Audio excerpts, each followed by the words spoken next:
Olá, tudo bem com vocês? No vídeo anterior nós falamos sobre o Templo de Salomão, mais conhecido como o Templo de Jerusalém. Caso você não tenha assistido, o link está aqui embaixo na descrição do vídeo. Aproveita e faz a sua inscrição no nosso canal do YouTube. Assim você não perde nenhum conteúdo. Hoje nós vamos falar sobre a reconstrução do Templo de Jerusalém, que havia sido destruído no ano 586 a.C. pelo babilônico Nabucodonosor. Após 70 anos de cativeiro, Ciro, reino da Pérsia, conquista o Império Babilônico e no primeiro ano do seu reinado faz um decreto no qual proclama o retorno dos judeus para Jerusalém para a reconstrução do templo que havia sido destruído a mando de Nabucodonosor. Assim diz Ciro, rei da Pérsia: o Senhor, Deus dos céus, me deu todos os reinos da terra e me encarregou de lhe edificar um templo em Jerusalém que fica em Judá. Aquele dentre vocês que for do seu povo, que o seu Deus esteja com ele e que suba para Jerusalém que fica em Judá e edifique a casa do Senhor, Deus de Israel. Ele é o Deus que está em Jerusalém.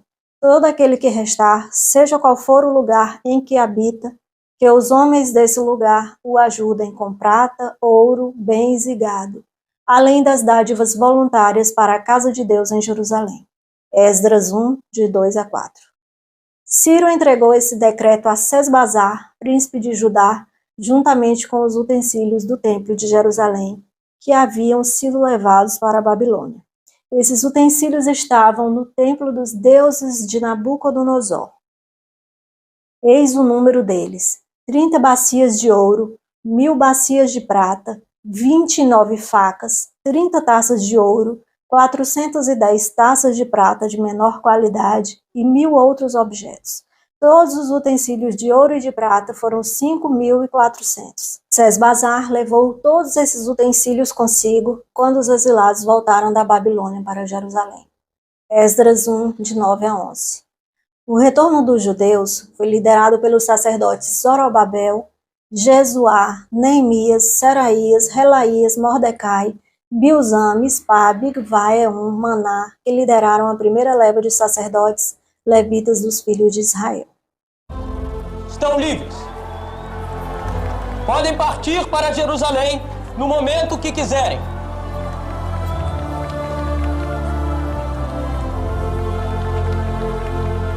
No segundo ano, depois que eles voltaram à casa de Deus em Jerusalém, no segundo mês, Zorobabel, filho de Sealtiel, e Jesuá, filho de Josadaque, e os seus outros irmãos, sacerdotes e levitas, e todos os que voltaram do cativeiro a Jerusalém, puseram mãos à obra e constituíram levitas com mais de 20 anos para supervisionar a reconstrução da casa do Senhor.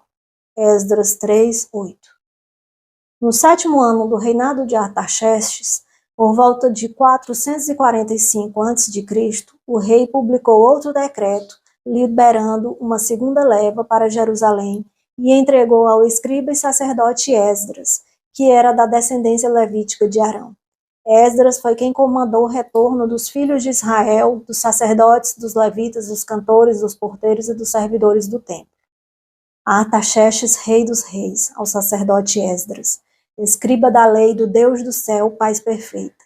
Estou decretando que no meu reino, todo aquele do povo de Israel e dos seus sacerdotes e levitas que quiser ir com você para Jerusalém, que vá.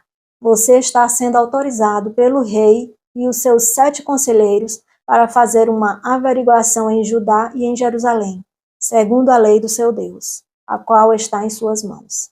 Leve a prata e o ouro que o rei e os seus conselheiros espontaneamente ofereceram ao Deus de Israel, cuja habitação está em Jerusalém. Leve também a prata e o ouro que você achar em toda a província da Babilônia, com as ofertas voluntárias do povo e dos sacerdotes, oferecidas espontaneamente para o templo do seu Deus, em Jerusalém.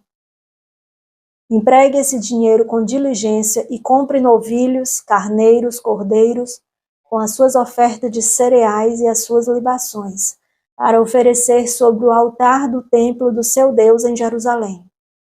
Com o resto da prata e do ouro, você e os seus irmãos podem fazer o que acharem melhor, segundo a vontade do seu Deus.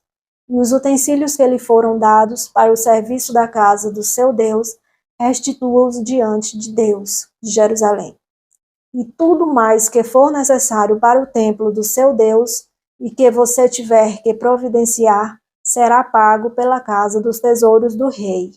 Eu mesmo, o rei Artaxerxes, estou decretando a todos os tesoureiros que estão do outro lado do Eufrates o que segue.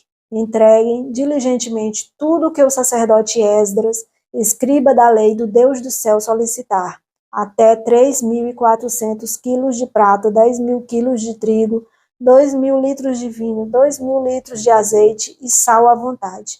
Tudo o que for ordenado pelo Deus do céu que se faça com exatidão para o templo do Deus do céu. Pois porque haveria grande ira sobre o reino do rei e dos seus filhos. Também informamos a respeito de todos os sacerdotes e levitas, cantores, porteiros, de todos os que servem nesta casa de Deus, que não será lícito impor-lhes nem direitos, nem impostos, nem pedágios.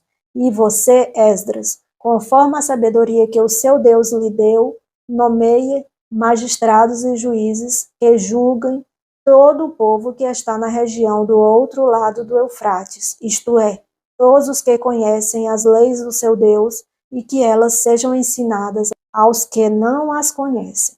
Todo aquele que não observar a lei do seu Deus e a lei do rei com diligência, seja condenado ou à morte, ou ao desterro, ou ao confisco de bens, ou à prisão. Esdras 7, de 11 a 26. Diante de tamanha bênção, Esdras louva a Deus. Bendito seja o Senhor, Deus de nossos pais, que deste modo moveu o coração do rei para adornar a casa do Senhor em Jerusalém, e que estendeu para mim a sua misericórdia diante do rei, dos seus conselheiros e de todos os seus príncipes poderosos. Assim eu me animei, porque a mão do Senhor, meu Deus, estava sobre mim, e reuni alguns dos chefes de Israel para voltar comigo. Esdras 7, 27 e 28. No 20º ano do reinado de Artaxerxes, Neemias, copeiro do rei, estava na cidade de Suzã, quando teve notícias de que os que tinham sobrevivido ao exílio, que estavam em Jerusalém, estavam vivendo em extrema miséria, e soube que as muralhas continuavam em ruínas. Então ficou jejuando e orando por alguns dias. Certo dia, Neemias servia vinho ao rei, quando este percebeu sua tristeza. E quando questionado pelo rei, respondeu que o motivo da sua tristeza era porque a cidade onde estavam sepultados os seus pais estavam em ruínas, e os portões haviam sido queimados. Então o rei mandou Neemias fazer um pedido. No mesmo instante, Neemias orou a Deus e em seguida respondeu ao rei, que se fosse do seu agrado, que o enviasse até Judá para que ele a reconstruísse. O rei atendeu ao seu pedido e fez ainda mais por Neemias. Ele nomeou Neemias como governador de Judá. Este seguiu para Jerusalém, onde liderou e participou diretamente da reconstrução dos muros e dos portões da cidade, com a ajuda do sacerdote e sumo sacerdote, especialmente do sacerdote escriba Esdras, assim como todo o povo de Israel. Alguns chefes de família, com melhores condições financeiras, contribuíram também para a reconstrução da obra. Também desde o dia em que fui nomeado governador da terra de Judá, desde o 20º ano até o 32º ano do reinado de Artaxerxes, nem eu nem os meus companheiros comemos o pão que cabia como governador. Mas os primeiros governadores que estiveram antes de mim oprimiram o povo e tomaram dele pão e vinho, além de 40 moedas de prata. Até os seus servos dominavam sobre o povo. Eu, porém, não fiz assim por causa do temor de Deus. Pelo contrário, também trabalhei na reconstrução da muralha, sem comprar nenhuma terra, e todos os meus servos se ajuntaram ali para a obra. Neemias 5, de 14 a 16. O segundo templo de Jerusalém foi concluído no ano 516 a.C., no 6º ano do reinado de Dário, no mesmo lugar onde estava o primeiro templo. De lá, os sacerdotes, os levitas e o restante do povo judeu voltaram a sacrificar e a adorar ao Deus de Israel. Eles voltaram a celebrar a Páscoa, a festa dos pães asmos, a festa dos tabernáculos, e o povo lembrou da aliança feita anteriormente com Moisés e prometeu guardar a lei novamente. No século I a.C., Herodes o Grande era o rei da Judéia e representante do Império Romano. Ele ordenou uma remodelação deste templo com o propósito de agradar o imperador romano Júlio César. Herodes mandou construir num dos vestes da muralha a Torre Antônia, uma guarnição romana que dava acesso direto ao interior do pátio do templo. Foi no período do Segundo Templo que Jesus foi apresentado aos sacerdotes, com o templo já ampliado. Foi lá que ele ensinou e repreendeu os escribas, os fariseus e sacerdotes. Também foi lá que ele expulsou os cambistas e profetizou que ali não ficaria pedra sobre pedra, pois as pessoas já haviam se corrompido novamente. Foi durante o reinado de Herodes Antipas, tetrarca da Galileia e Pérea, e filho de Herodes o Grande, que Jesus foi crucificado. Por volta do ano 30 depois de Cristo, Caifás, o sumo sacerdote, juntamente com os escribas e anciãos do Sinédrio, entregaram Jesus a Herodes, acusando-o de blasfêmia contra Deus. Então Herodes o encaminhou para o governador romano Pôncio Pilatos, e o resultado dessa história você já sabe, né? A morte por crucificação.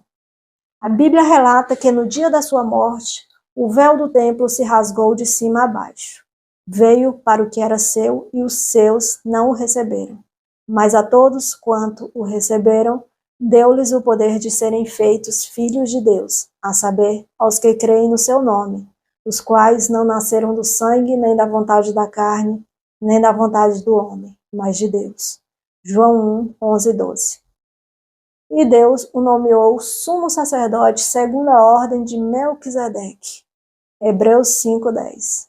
Tendo Jesus, o Filho de Deus, como grande sumo sacerdote que adentrou os céus, conservemos firmes a nossa confissão.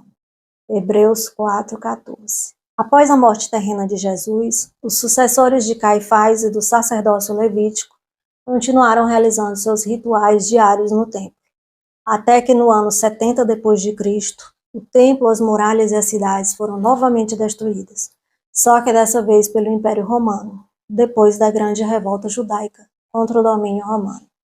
A partir daí, os judeus foram dispersos pelo mundo inteiro, e dessa forma terminou literalmente o sacerdócio levítico e a função de sumo sacerdote como intercessor direto entre Deus e o homem.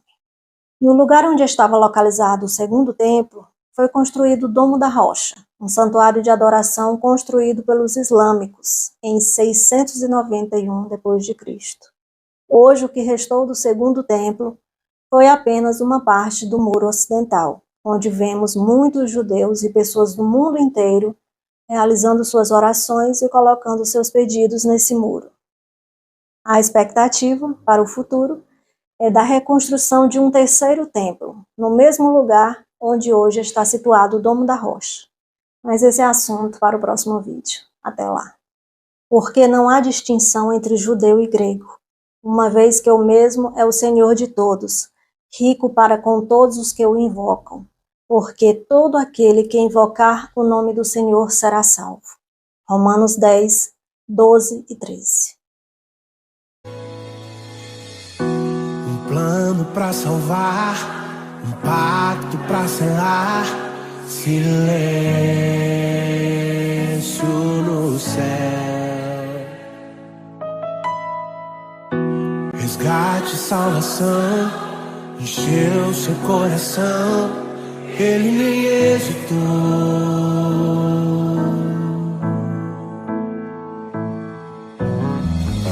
No palco do amor, o autor anunciou a vida e salvação.